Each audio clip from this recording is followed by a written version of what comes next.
Our view remains that social media platforms have a critical responsibility to take action or to take account of the effects of their platforms are having to the American people. A federal judge has ruled that government officials cannot coerce social media platforms to do what the Constitution forbids the government from doing. The amount of information and the discovery that we were able to obtain through this particular case should concern all Americans, irrespective of their political ideology, their party affiliation. Missouri and Louisiana, joined by scientists and conservatives whose posts were censored, sued to protect their First Amendment rights. And fittingly, the ruling landed on Independence Day. Essentially, the federal government decided that it knew better than outside scientists what the science about COVID was. And because it wanted to make sure that everyone got the vaccine, they essentially forced social media companies to censor posts, even true things like, if you have COVID and recovered, that actually gives you pretty good immunity. The issue in Missouri v. Biden isn't whether social media platforms are government actors, but whether government officials can be held responsible for their censorship. Judge Terry Doughty ruled that they can, and in his 155-page opinion, he describes an almost dystopian scenario in which government and tech firms coordinated to suppress unpopular views, especially on COVID-19.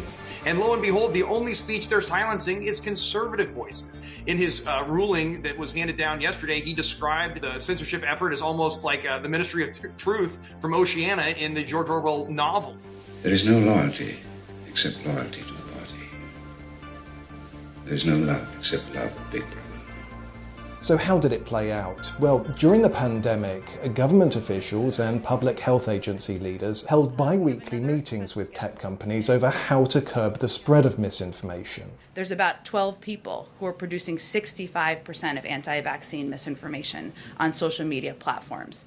All of them remain active on Facebook, despite some even being banned on other platforms, including Facebook, ones that Facebook owns. But by July of 2021, officials weren't merely flagging false statements, they were bullying companies to censor anything that contradicted government advice. We are saying we expect more from our technology companies. We're asking them to operate with greater transparency and accountability. We're asking them to monitor misinformation more closely. We're asking them to consistently take action against misinformation superspreaders on their platforms. Government officials were essentially taking a hands-on role in silencing opinions they disagreed with. We are in regular touch with these social media platforms, and those engagements typically happen through members of our senior staff, but also members of our COVID-19 team. We're flagging problematic posts for Facebook that spread disinformation. Interestingly, the day after that press conference, the president himself was asked what his thoughts were on COVID misinformation, specifically what his message was to companies like Facebook. They're killing people. I mean, look, the only pandemic we have is among the unvaccinated, and they're killing people. The White House later said that Mr. Biden was referring to individuals who spread misinformation about the vaccines. In the meantime, what up until then had been a very private intimidation was amplified by public threats to use antitrust action and regulation if tech companies didn't follow orders. He also supports better privacy protections and a robust antitrust program. In an interview on MSNBC, the White House communications director was asked if the president was open to amending Section 230 so that action could be taken against social media companies. Shouldn't they be liable for publishing that information and then open to lawsuits? Well, we're reviewing that, and certainly they should be held accountable. And I think you've heard the president speak very aggressively about this. Judge Doughty concludes from all this that the public and private pressure from the White House apparently had its intended effect.